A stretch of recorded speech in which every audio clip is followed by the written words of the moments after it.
call vote. Borstein, Yes. Gaffney, Here? Kelly is currently absent. I'll look for him in the waiting room. Yeah.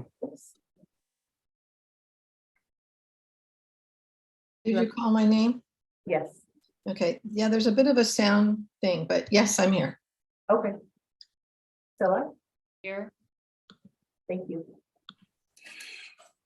Doug was here, but I guess he got called away. Please join me for the Pledge of Allegiance. I pledge allegiance to the flag of the United States of America and to the republic for which it stands, one nation, indivisible, under God, with indivisible liberty and justice for all. Thank you. I'm off that one. Approval of the agenda. Does anybody want to move anything around? We don't have too many guests except for Christina, but she can listen in. I move the agenda. Second. Any further discussion? All in favor? Oh, we got to do a roll call, don't we? Do a roll call, please. Borstein, Yes. Kelly absent. Makes Yes, Stella, Yes. Gaffney. Yes, thank you. Motion carries. Open time for public to raise items not on the agenda or for future agendas. Board Clerk, do we have any public? I do not see members of the public.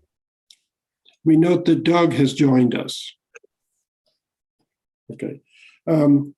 Committee reports out. Ad hoc business plan committee. Who's that?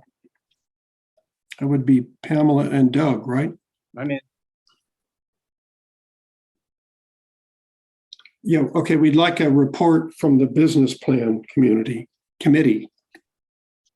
Oh, you know what? I don't have that in front of me. We reviewed the business plan of last year and this upcoming year.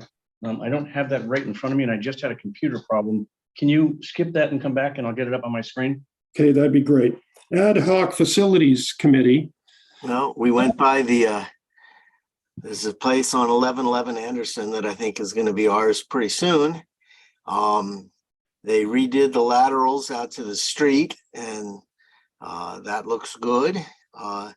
They've got the inside plumbing on the first floor. Looks like it's all ready to go and be buttoned up shortly. When you go upstairs, on first look, it goes, wow, what's been going on? Most of the offices and everything is framed out, and that's nice. But if you look closely, there's a lot of the stuff that's the electrical, and that's sort of a little bit my background. So I looked up there and saw that there was a lot of electrical stuff that was going on, and they got to get all that going before they can do all the closing up of the offices and the walls. So I think they're making great headway, and it looks very exciting. Okay, thanks. And we met at separate times. Michael went one time and I went another. The finance committee. Mary, would you? Sure. We met yesterday and reviewed the financials for the quarter and the year, the partial of the year, the beautiful reports that are item 7B of our consent calendar. And we're very pleased with the way the financial staff has presented this such that non-financial people can read it. And actually, Tom asked if the financial staff could give more of the report vis-a-vis the audit, so that we can also have that skill that Corey and Felicia bring to it. And then we reviewed the agenda item for tonight, that is the ordinance regarding the lateral replacement loan program. So we'll review those as a full board, but we dug into the details at the finance committee. Right, and we also reviewed the reports by NBS that does a lot of our detailed finance work. It's kind of interesting, new stuff that we don't usually cover. Okay, Central Marin, San. Yeah, we met last Tuesday, and it was a rather short meeting. we're redoing our centrifuge dewatering improvement project. And so it's kind of a cart before the horse a little bit. We had to choose a design consultant to help us do the specifications for that project. And then next month, we should be able to come back with some sophisticated effort as to how much it's going to cost and how long it's going to take and all those things. So that went well. Good news is the new cogeneration engine is operating terrifically, and they're coming up with all the last little fixes to the software to make it. The last little bit is so we can ride through a power failure and not have to use the backup generators and just use the biogas to ride through, and that's very exciting. We've met all of the specifications for EPA for the cogen engine to be operating, and that's a good thing. That's the good news. The bad news is that our old Waukesha engine, which operated great for years, and then we blew one piece, and then we blew another, and now we've blown another. But it is the backup engine, and we do need to get it repaired. And so we authorized the repair of that engine with Waukesha Pierce Industries. They're authorized repair people for that engine, and we are told, there's never a guarantee, but it should be like new. And since it is just the backup engine, we have some amount of confidence that we won't overtax it, but it will be available to us when we need to do maintenance on the new cogen engine. And so that's exciting to do that. And we decided that starting in February, in December, we did a North Bay Watershed Association meeting. It was either December or it was November. We did a hybrid meeting at CMSA so we could get a tour of the cogen stuff. And so they've been working on that. And so hopefully in February, rather than just do a Zoom meeting with CMSA, we'll present it as a hybrid meeting. And those of us who would like to show up, the commissioners at the CMSA will be there. And those who aren't quite ready yet will be able to test the hybrid capability. And so that's it. Hopefully we'll be doing the same thing in a number of months. So I think that's it. Doug, anything else you'd like to add? But you have to unmute first, Doug. Yeah, no, that's about it. You did a good job. What do you want to do? I Unmute. said he did a good job. But is it a different company than Waukesha? Jen Bacher is the big engine. The old one. The old one is Waukesha. Yeah, Waukesha. Waukesha. Yeah, okay. North Bay Watershed, Pam? They canceled because of the storms. Oh, okay. Were they happy to get the storms? I think everybody is. Yeah, we were supposed to have a big party at a restaurant.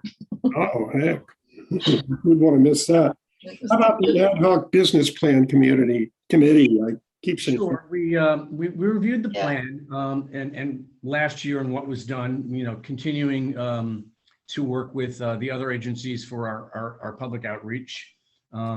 We talked about meeting with the county roads department on a regular basis to address concerns related to routine maintenance operations.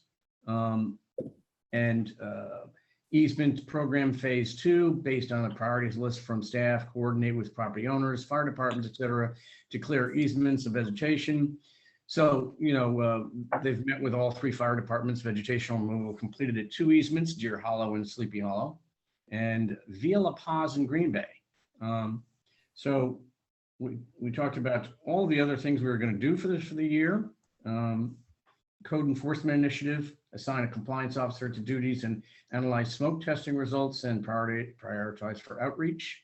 And they initiated a lateral enforcement program based on faulty lateral connections identified by condition assessment as of January 2023. 12 letters were sent, 3 permits pulled. So we were looking at that. Let's see, let me get back up to the top because I've kind of gone down here, but advocated for removal of RVSD from the CMSA permit or otherwise negotiate NPDES related requirements to be consistent with statewide requirements. The favorable permit conditions were in 12/22/22. So detailed comments provided to CMSA on 1/16/23. So we're trying to get out of that CMSA permit, not exactly letting us out, but we're trying to make it a little easier for us. And I could go on, but the document is available for all of us to read. We just kind of reviewed all of those business plans and where we are on them. Steve, do you have anything to add? Do you, How about board member Megs? Do you have anything? Yeah, I have some notes. Do you want me to? Sure. sure, Okay. So the thing about St. Quentin and the annex, it's still on the back burner, I guess you would call it, but there's some issues and Steve can go into the issues. In my notes, we talked about more in-house to do. Yeah, we're going to do more in-house, something to do with house procedures and maintenance. I guess we're going to do more of our own with our own people. Using less consultants was discussed. We talked about improved cross-training and using less contractors as part of that. We talked about the generator. There is not a backup generator or one that is reliable, I guess. So that has to be taken care of at some point. And That's 1111 Anderson, just to Right. clarify. yeah, sorry, Thank you. my Very notes good. are rather cryptic. And the Larkspur Landing property is going to be pushed back till June. And it has to do with the housing element and how Larkspur, the city of Larkspur is handling it or not handling it, however you want to look at it. Let's see, something here. Kerner on hold due to security. I don't remember that one. So Steve, you'll have to help me with that. I guess we have to wait till Anderson is completed on that. Yeah, we Trucks. don't have the secured parking Oh, that, okay. at Anderson yet. And we hope to move in April to Anderson. The plumbing is on the bottom floor. Does that mean it's done? I just have a note here about Put the in place, plumbing. yeah. Yep. Okay, and then we talked about flow meters briefly. And let's see, is that my last note? I got more.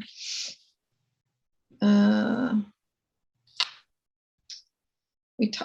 I asked the question about, because of a lot of housing going on and capacity for our district and RENA numbers, and Steve quickly said that we are very available for any increase of RENA numbers. And I think that's pretty much, well, they completed the pump station inventory. And I guess recycling water is going to be something we're going to have to keep looking at. And that's it, folks, for my cryptic notes. Yeah, good. So Steve, you're on, if you have anything. Well, thanks. No, it's a pleasure to meet with the committee and discuss the different initiatives, to implement our objectives in our strategic plan. And so we have a lot of specific tasks that we're tracking, and staff have been real diligent about meeting business plan goals. Several folks here, Corey helped us get one of the business plan objectives was to get monthly financials moved up a month. So instead of like this month, instead of reviewing November financials, we're reviewing December financials. Quietly got that done right away at the beginning of the fiscal year. And so we're much more current with our financial reports. So that was one line in the business plan, but it was an important accomplishment alongside many others. And we seem to, and it's a useful document to keep us paying attention to a wide variety of goals to, achieve a range of objectives, from customer service to water resources, sustainability, and organizational optimization, and everything in between. So I could email the business plan status update to board members if you're interested, and you can see the document that the business plan committee dove into at our meeting this month. It's really helpful too to go look back, and see where we are now. And we still have more to go in various areas, but we've done a lot. Mhm. So it feels really good to see that. So thank you. Thank you, Director Maggs, Director Kelly. Thank you. I know it's very organized. Very organized. So thanks. We could have like on the consent calendar, when things get accomplished, or statuses, but that'd be a lot of extra work. But anyway, the business plan is, I think, in good shape. Verbal report by GM, item 5. You already started, Steve, maybe a little bit more. Thank you, President Gaffney.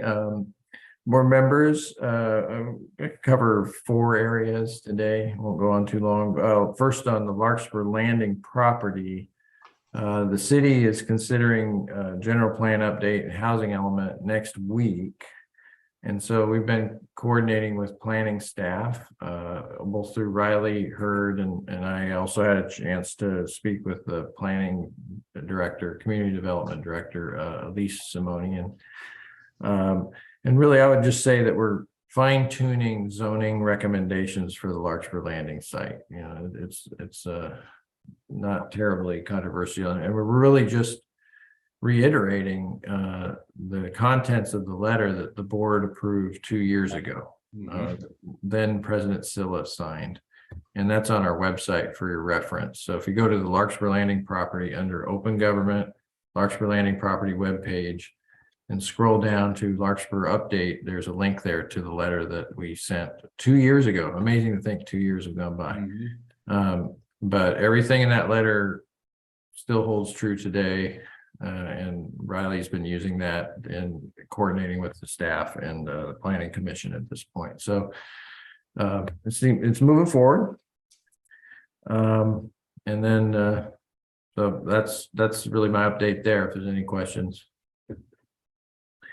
Well, I have a question. Didn't they have to get something out by December? Wasn't there a requirement that something be done by December? Yeah, I'm not sure. I don't really know the answer. I know that they're under, and all cities and towns are under a lot of pressure to deliver housing element updates in the next month or two. So I know my hometown Sausalito's scrambling. But everyone seems to be getting to a decision point really soon, like end of this month or thereabouts. Felicia, do you have any insight or? Yeah. I do, just that I think it was probably the housing element. An initial draft went to the state for comments, and then the final goes to the state by the end of January, I believe. Oh, okay. Thank you. Yeah, Felicia is a great resource for us because of her experience in planning divisions. she's very, very helpful for those type of questions. Good. So maybe moving on to my second report, I wanted to just note some highlights on the December, January storms.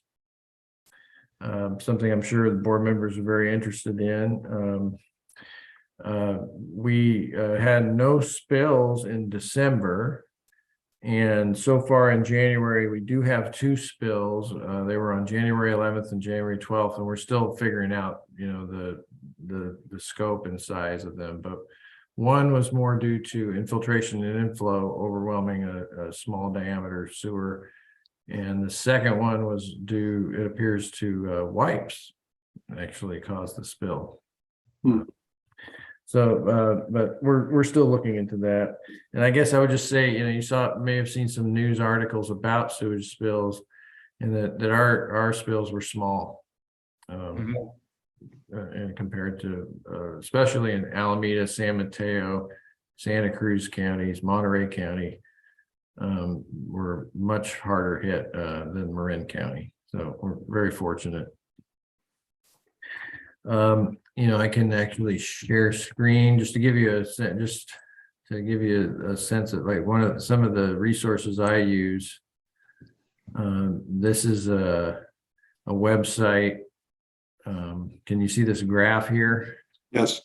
You have inches of rainfall on the left, and then can you still see it? Okay. So you see on December, and then you have the dates on the bottom. So this is the last 30 days of rainfall at Kentfield, which is the highest average rainfall site in the Bay Area.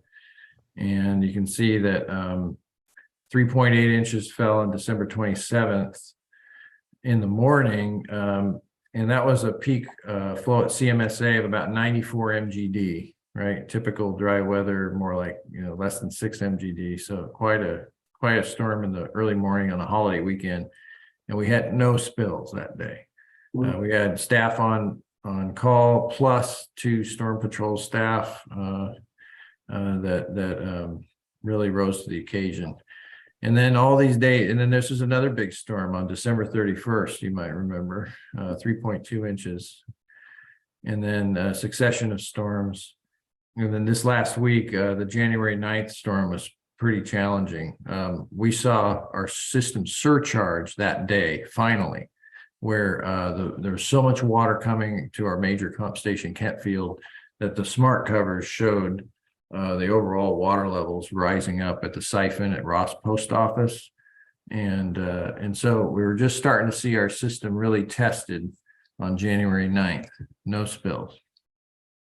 January 11th, 6 p.m., a major atmospheric river event hit, and a 3-inch day. And that's when we finally had a system in Greenbrae overwhelm and spill. And then this last weekend, we were braced and ready and had staff ready to go, but it wasn't as intense, but it still was an atmospheric river. We had no overflows. And so that was a walk through the storms. I have from the Smart Cover software. This is Corte Madera Creek, going back a month, to December 19th through January 17th. So you can see that the peaks. This is on the height near Ross Creek confluence. You see it's hovering around 4 feet deep going in, and then it comes up to about 9 feet on that first storm on December 27th. So the flow in Corte Madera Creek pattern, you can see it responding to these rainfall events and these peaks. So life along the stream bank there is it was quite an adventure, but it never got, the worst peak was that morning of the 9th, last Monday, a week ago Monday. And it never really got higher than that, but that's an illustration, I think, of kind of the Marin County rainfall pattern and the runoff, which the I&I pattern within our system follows that runoff pattern in Corte Madera Creek, more or less. So that gives you an idea of what we were managing, and in some cases having to do some bypass pumping to avoid SSOs. So we were ready for the challenge and rose to it. So that's my report on the storms. I just would draw your attention, hopefully you had a chance to see our monthly bulletin newsletter. Some stories in there. You can get it on the homepage of our website. I'd like to point out that our smart cover down at Woodland Road, it showed a really big peak back after that October 21 storm. You might remember that was a big storm, right? That came out of nowhere and we had some big spills. So we have some smart cover data that show, a peak coming down Woodland Road.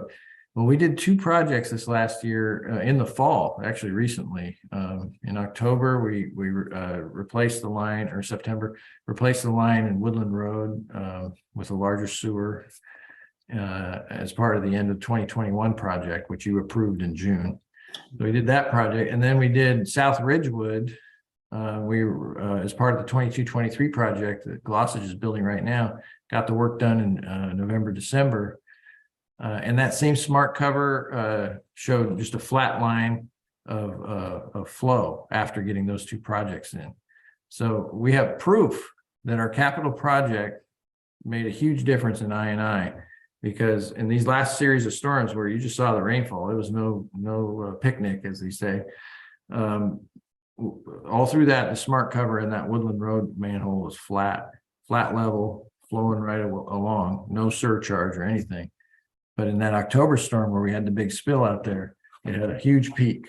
So that between those 2 projects, we effectively removed I&I risk in that part of our sewer system. So pretty cool. And then I want to point out, we did something new on our outreach. We put together a new video highlighting the crew that performs trenchless pipe repairs. And that's right on the website homepage. So I encourage you to take a look at that. It's very educational. It's only 2.5 minutes long, but I think it tells a world of information. So I hope you had a chance to see that. And I think there probably will be more crew videos in the works because it just seems like an efficient use of our outreach funds. So anyway, but tell me if I'm on the wrong track, but hopefully you had a chance to see that video. And yeah, I think that's it. Also, in that bulletin, we Josh Hill, our new superintendent, and Paul, our new O&M manager, had a unique challenge working at Memorial Park because we really need to have access to this trunk sewer to effectively maintain it, because it's vulnerable to capacity issues. And so hopefully you had a chance to see that story about our innovative turf covered manhole cover. I saw that. With the foam, to mimic the sponginess of a real turf. So those are out there. So you can, when you're in Memorial Park, see if you can find the manhole. A hint is one of them's near first base. Which field? Those 3 fields. Then finally, my final report is, last month we talked about the statewide collection system order that, that we have to comply with as a collection system. We're meeting tomorrow with Dave Patzer. Have anybody heard of Dave Patzer? He's at CASA a lot, and he does the risk management, CSRMA work all the time. We say he's a regular. We're meeting with him to begin the update of our emergency response plans, so that we'll be in compliance with the June deadline for having these updated in compliance with this new order. So we're on track to stay on top of that. And with that, that's all my report. Thank you. Okay, thank you, Steve. Item 6 is verbal report by board members and requests for future items. Any board member have a discussion item? Or Doug? I just wanted to point out, I don't know how I came upon this, but in Comcast, there is a series, it actually kicks you out to a third party, but it's called Sewer Divers. And it's really about collection systems work. It's really interesting. And if you have Comcast, or you could Google it, I would suggest you watch series, the first year series, first show, which is entitled That Ain't Mud. And it's called Sewer Divers? Yep. DIVERS? It shows people actually diving in the sewer. Oh. Is that Netflix?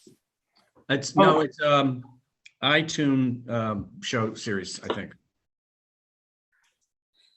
Okay, well, interesting. They'll give Deadliest Catch a run for their money. That's exactly right. Maybe we ought to make a video out of that. Our guys going diving. No. Okay, anything else? Anybody? I thought Doug said sewer diapers, and I was like, oh my gosh, that's awful. I did see the trenchless point repair video, Steve. I thought that was fantastic. I posted on my Facebook page. And I'm particularly happy that it featured Manny and Frank, who are two like very long-term employees, correct? Like old guard. So it was really nice to see the old guard being represented in the new media, public education strategy. Yeah, I can only imagine that they're pretty proud of it too. I had a comment from a neighbor in my town, and he contacted the water district, he contacted the town, he contacted the sewer district. He had a sinkhole problem. And he said the sewer district guys were by far the friendliest and nicest about it, So I said, yeah, we're really concerned about that. And he said, gee, they were great. Whoever responded gets a kudo out there. Appreciate it. Okay. Well, that's wonderful to hear because that's the RVSD way. Yeah. Yeah. Mhm. Well, he went out of his way to mention it too, so obviously it makes an impact to people. Okay, item 7 is the consent calendar. Matters listed under this item are considered routine and will be enacted by one motion. But if anybody wants to remove anything from the consent calendar, Doug does. I do. I just wanted to talk about the minutes for a second, because Steve and I spoke about the. Well, let's see if anybody wants to remove. We usually go through if anybody else wants to remove anything. Okay. No. So, okay, let's go to 7A. Okay, so in the last page 6 of 6, we're talking about the ongoing meetings, but nowhere really there in the minutes or anywhere else does it say that we've agreed to do hybrid meetings moving forward, or at least as soon as we can get into Anderson. And I thought we agreed to that, so we haven't got it written down anywhere. I'd like to have that put down on paper somewhere, somehow. So what you'd like to say is there's that last sentence, the board agreed to hold in-person meetings. I guess we should say hybrid meetings, right? The board agreed to have hybrid meetings moving forward for the public safety sake. Yeah. Yes, clerk of the board. Sorry, Director Kelly, as a point of information, right on item on page 6 of 6, it says the board amended the motion to include adding the CASA conference and implementing hybrid meetings at 1111 Anderson Drive. I'm sorry, page what? The sentence before the motion, there's a sentence included about amending said motion, Okay, including implementing hybrid meetings. Just Okay. for your reference. okay. Yeah, it kind of goes all around it, Doug. But yeah, if you want to propose language. I'd like a whereas next meeting, maybe. We've got one on the ongoing Zoom meetings. Maybe we could put one together on that. Solution? Yeah. Okay, let staff figure out what to do on. With that, I move to approve the consent. Okay, we've got a motion. Is there a second? Second. Okay, any further discussion? Hearing none, roll call, please. Thank you, Joaquin, Yes. Kelly, Yes. Megs, Yes. Philip, Yes. Daphne, Yes. unanimous, thank you. Okay, thank you. Item 8 is consideration of repealing and replacing ordinance 70 with a new ordinance 74, amending the framework and guidelines of the lateral replacement loan program. And we've got some staff members here. Who's going to start with this? Oh, yeah, I'll start briefly and allow Christina Velazquez to answer any questions about it, which I want to thank and acknowledge for spearheading this. I'll just note that in, I believe it was July 21, so about a year and a half ago, the board updated the grant program, and which is empowered by resolution, not ordinance. And in essence, to reflect a different permit process and a different sequence of awarding grants after the permitting process is complete, instead of before the permitting process is complete. And so Christina pointed out that the loan program currently has that reverse order in place. And for consistency and really effectiveness of the program, having more ratepayers benefit from it, there are a lot of benefits to changing the sequence of the permitting and the awarding of the loan. And so I just wanted to point that out as far as the purpose of updating ordinance 70 to 74. But there's other benefits, which I want to allow Christina to talk about. So, or Felicia. But Christina, do you want to give the board an update on why you think it's a good idea to update the ordinance? Yeah, thank you, Steve. So as Steve mentioned before, we had it, or, currently we have the loan this way, but before we had the grant, so that ratepayers were applying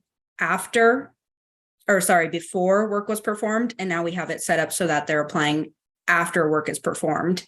And this has been beneficial to ratepayers because in the past, we would have ratepayers come ask us about the grant and they would be denied based off the work already been complete. This is similar to what's happening with the loan program. And so, as Steve mentioned, for consistency, and because I noticed that administratively as well, it just makes more sense. We chose to go this route. So for example, we'll have someone apply for the loan. And when they apply for it, they have 90 days from date of approval to complete the work and submit the final itemized invoice to us. And that causes administrative issues because if their loan expires, they're having to reapply, which creates a new loan number. Just little simple things like that, that we realized would be eliminated if we were to change the loan process for them to apply after work has been complete. Another big one was owners could apply prior to work being performed. And this is before we go out in the field. And so let's say they have a shared or common lateral, a common connection. That's a disqualifying factor for the program. And we wouldn't know this until after we had already approved them. So we would have ratepayers who weren't too happy about receiving approval, but then later finding out that they actually technically could not qualify due to their common lateral situation. So for these reasons and a few others, we strongly recommend approving changes to the ordinance. Did anyone have any questions for me?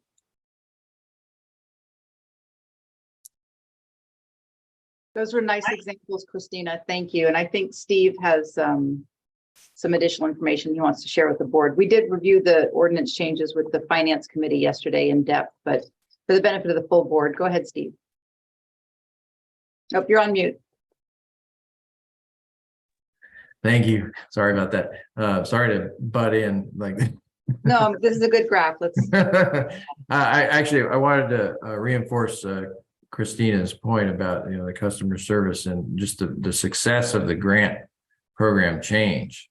If you look here on the x-axis, you got the last 5 fiscal years, right? So this is fiscal year 21-22, and then this is on the y-axis is completed grants by fiscal year. Okay.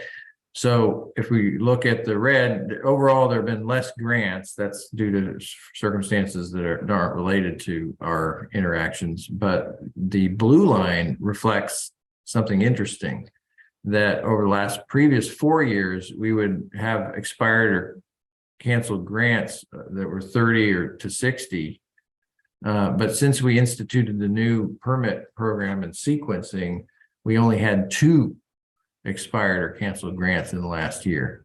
So to me, that's a striking performance metric that's positive, that we're, due to misunderstandings or what have you, we were able to honor almost 100% of the grants thanks to the changes. So we anticipate similar benefits to the loan program and avoiding those misunderstandings that Christina described. Okay, thank you. Good chart. I have a quick question. Yeah, Pamela.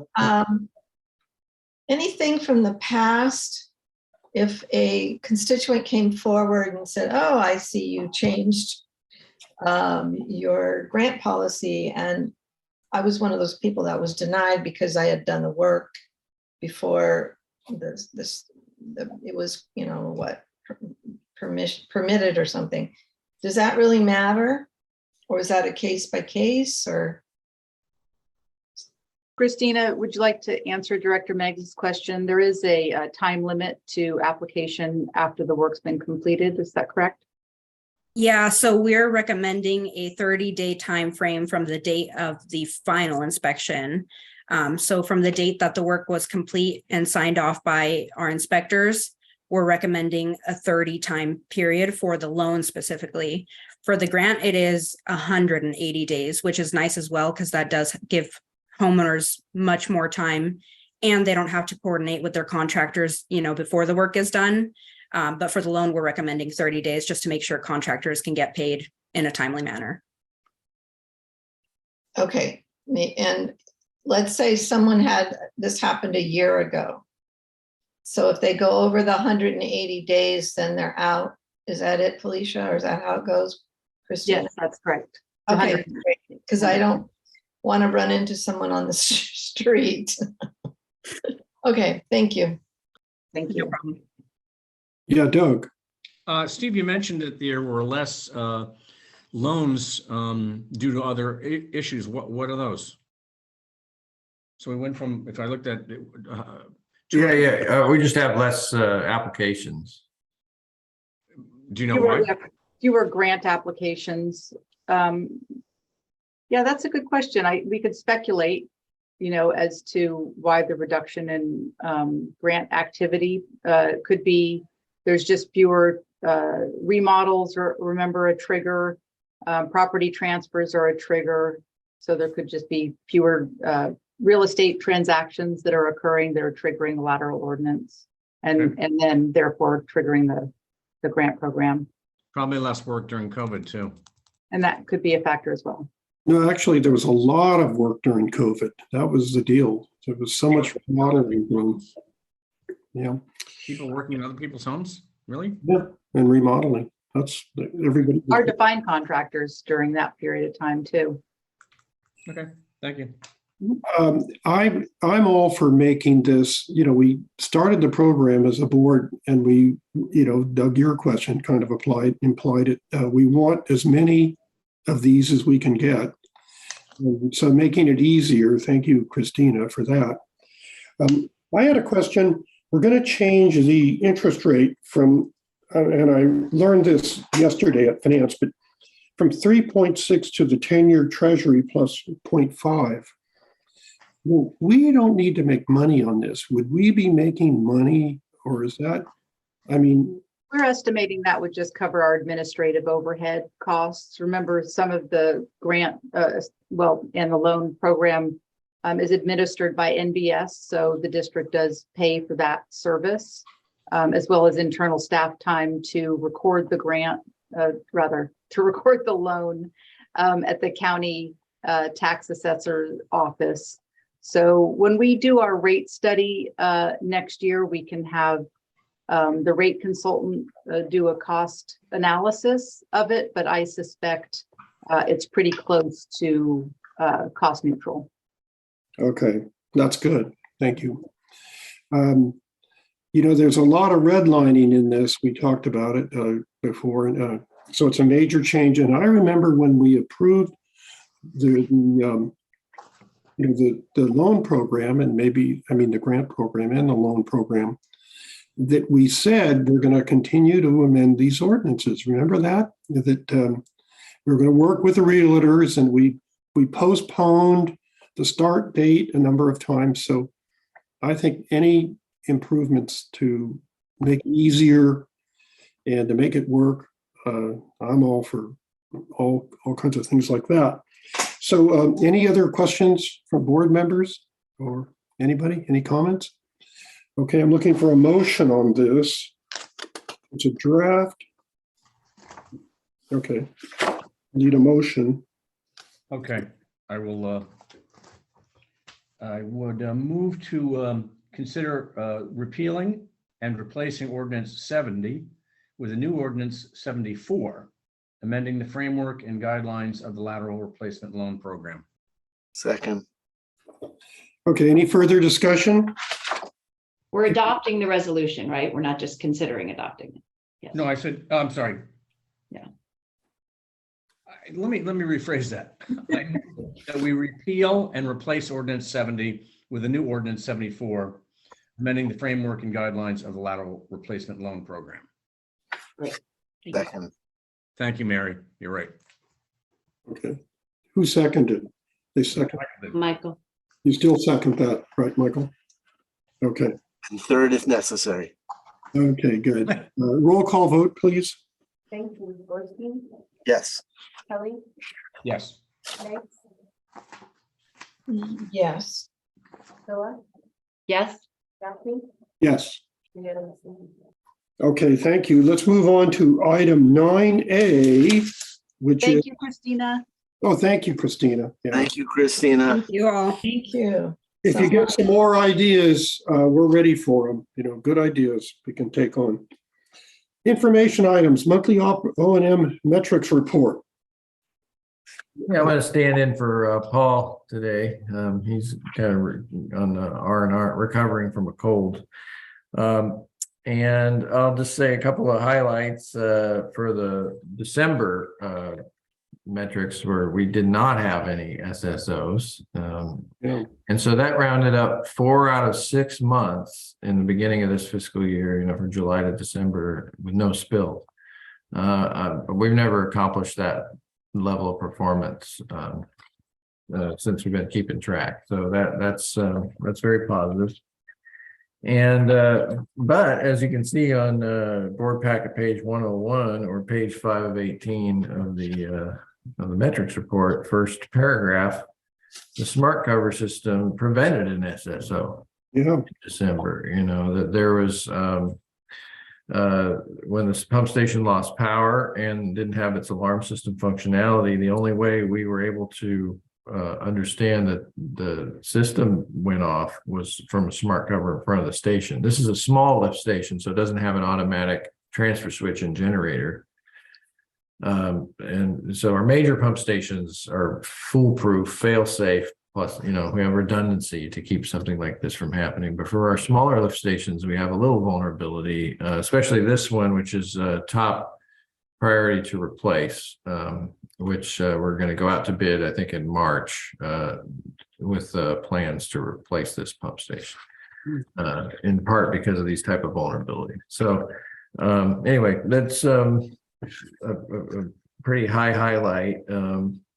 And other highlights, I hope you're enjoying, you know, all the different things that our crews accomplish. You know, there's a real variety.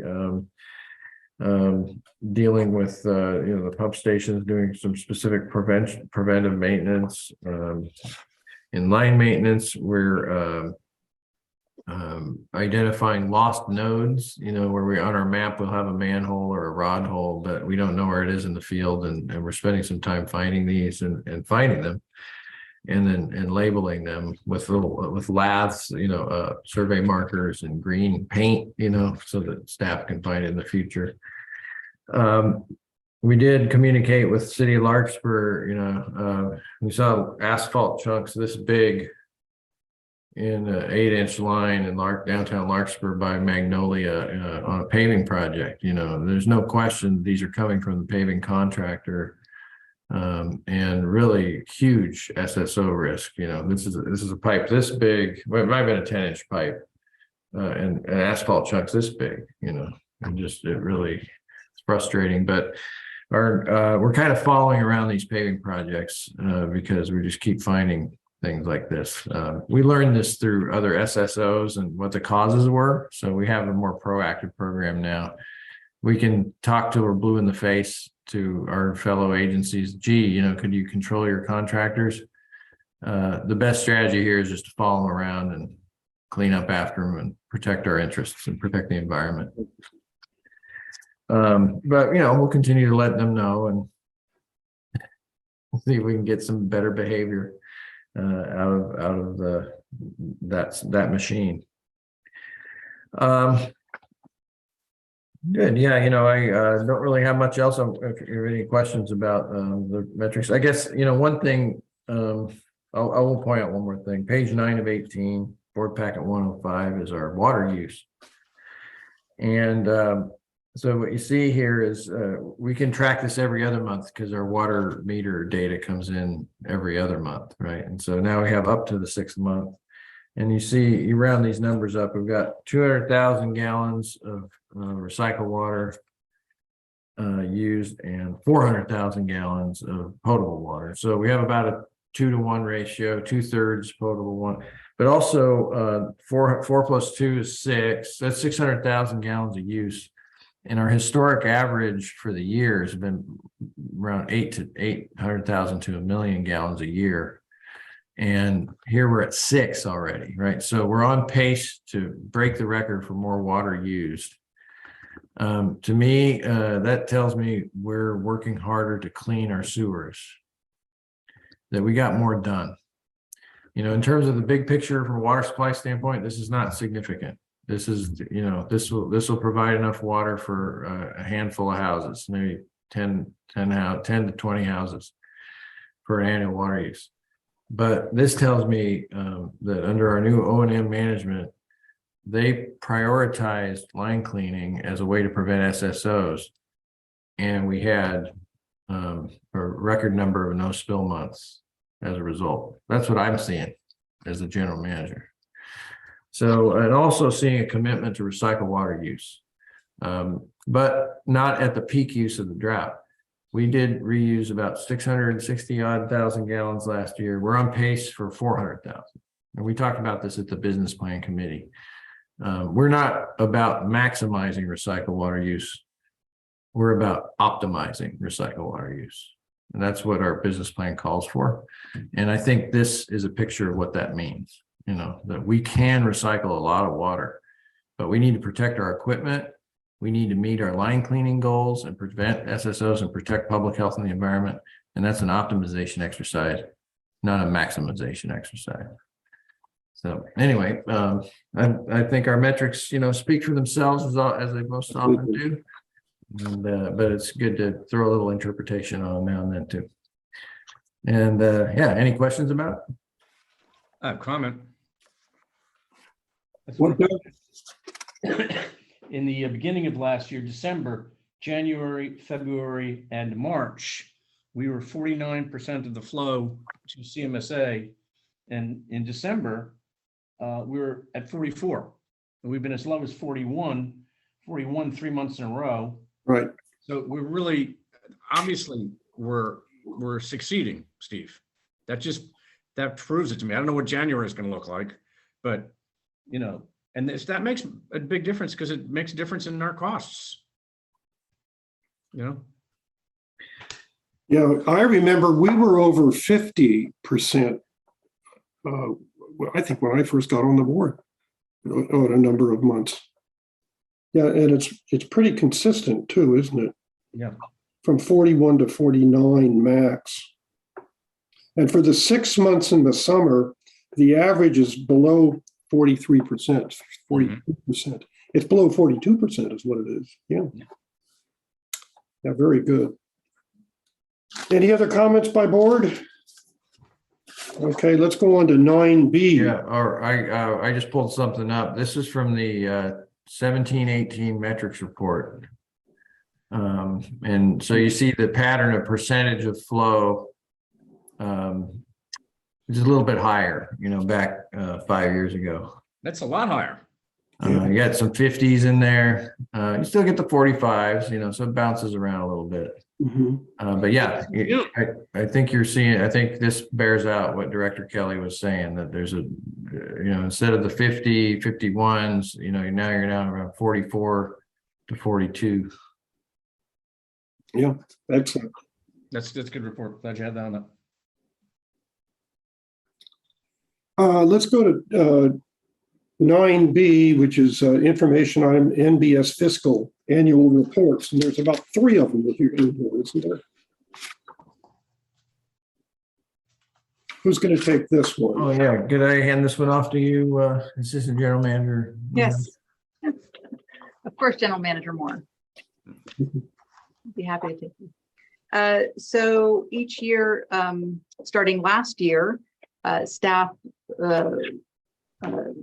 presents to the Board of Directors the NBS finance group reports on the three different programs that they assist us, the district, with. One is the annual tax levy for sewer service charges. The second is the lateral loan replacement program, which the board just recently approved the updated ordinance 74. And the third report and program that they assist the district with is the Canyon Road assessment. So staff thought it would be a good idea to share these reports that NBS transmits to staff and share them with the board. We think these are great summaries of these 3 programs. Again, the first, which is attachment A, is just a summary report of the sewer service charge levies. And, you can see that the total sewer service charges that the district revenue will be $26 million for fiscal year 2023. Let's see, what year are we in? Sorry about that.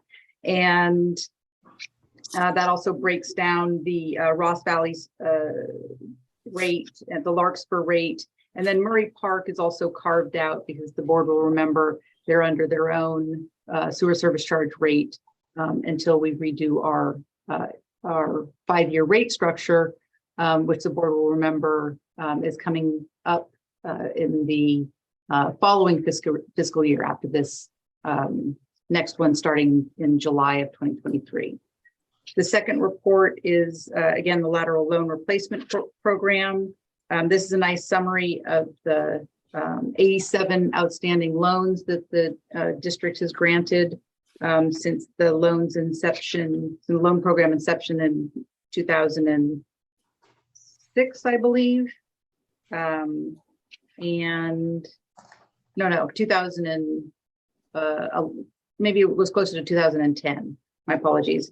And on board packet pages 128 and 129, you'll actually see a breakdown of all of the district issued loans that are outstanding for a total amount of $800,000 in loans granted. And again, as I think Steve mentioned maybe a little bit earlier, there was an increase to the loan amount from a maximum of $10,000 to $25,000. And that's generated increased loan activity because, the more expensive it is to replace a lateral, the more likely somebody may need to take advantage of the offering of a loan from the district. And the low interest is still very compelling. Like Director Gaffney mentioned earlier under that item, having the new interest rate is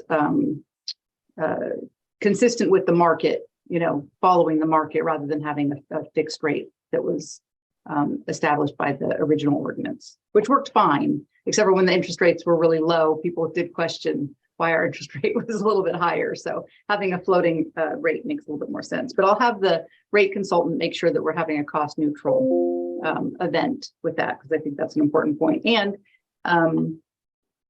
Also, the Finance Committee did note when reviewing this particular report for the loan program that the lateral loan replacement program terms, which are noted under board packet page 125, actually reflect the prior ordinance. So next January, when the board receives the NBS report for the lateral loan program, the updated ordinance lateral loan program terms will be included in the report.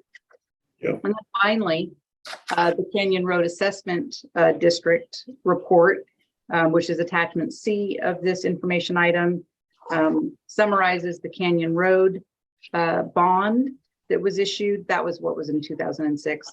And that 20-year bond will be coming to a close here in the next couple of years. There's a summary of the parcels that have that bond levied against their property on board packet page 140. And of interesting note, I think, although we didn't touch on this at the Finance Committee, I wanted to make note of this at the board meeting. There have been no defaults on that loan, on those bonds, since the inception of that bond.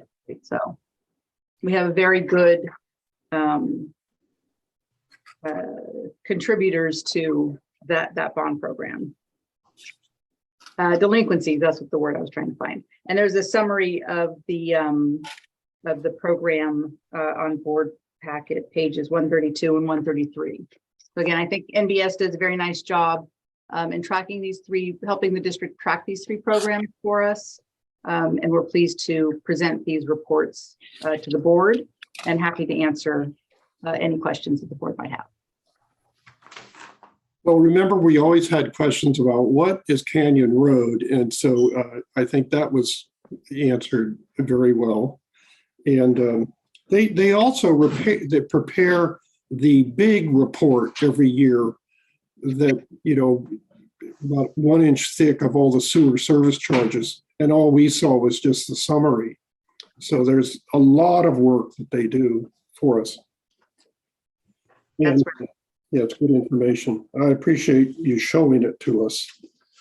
Any other questions or comments from the board? Yeah, I have one. Yeah. This is a great report because I live in Fairfax and I know some of these people in the canyon, which is just down the hill from me. Interesting enough, there was some fighting when this first started years and years ago. Now there's a few people who didn't want to go in it. Now they want in it, but I think it's too late. So anyway, thank you for this report. It's very clear. I don't think it's too late. We'd actually like them to hook up. You know, we definitely would, and they'd probably have to buy in. They'd have to buy into our system. Yeah, we want them in, right? We don't want people on septic. I do know somebody, and I will tell her to call Steve. How's that? Yeah.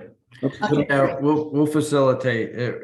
We won't be able to give them the terms of the 2006 where they got in for 43,000. I don't think it'll be that sweetheart of a deal. 4,300. Yeah, I'm looking at the number here. 28 parcels were levied, a total of $43,211.40. This is on page 132. Connection fee. Yeah, I don't think we can. It won't be that good a deal. But we can certainly ask NBS to do a cost analysis and let them know what we come up with. Yeah, I mean, that was a 2006 number, so I mean, that's why I'm saying. yeah, I guess, Steve, maybe we should talk about, should we notify them that they can still opt in? I don't know anything about these things. Yeah, it wouldn't be able to opt into this deal. This was a package deal that, you know, you had to get in on. Yeah, that's what I thought. Back long ago. So I think, you know, we can talk about if the neighborhood is interested in organizing into an assessment district, we would welcome that. And we could do something a lot like this. It would be Canyon, you know, So you'd Canyon Road 2. you start a whole new financial package and everything. Is that what you're saying? Yes. Okay. Yeah. We don't have to do that if they're right near, if they can hook to this system. Well, then that's just something we do all the time. Exactly. Yeah, it's just they connect to the system. Okay. Anyway, It's Linda Novi. You probably know her. Yeah, but anyway, that's great news. So I'll let her know.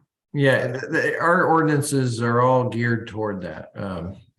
You know, for the board members' benefit, you know, that going from septic systems to sewer systems is strongly encouraged for every parcel in our district. Yeah, I think how it came about is she wanted to add on a room or something for a sick relative, something. And she started asking me that she wanted to convert because she needed the facilities and anyway. But yeah, okay, Yeah. that's great. Thank you. Yeah, it's something that we will work to facilitate. But there are capacity charges and whatnot, you know, and it's not, just like everybody else. yeah, just like everybody else. Yep. Okay, super. Okay, well, if there's nothing else, I'd like to adjourn the meeting. The next regular meeting is February 15th at 5 o'clock via Zoom. And then the month after that, we go to our hybrid system. So thank you, staff, and thank you, board members. Thank you, Tom. Good meeting. Thank you. Thanks. Thank you. Thank you. Good night. Thank you, everyone. board members. Happy New Year.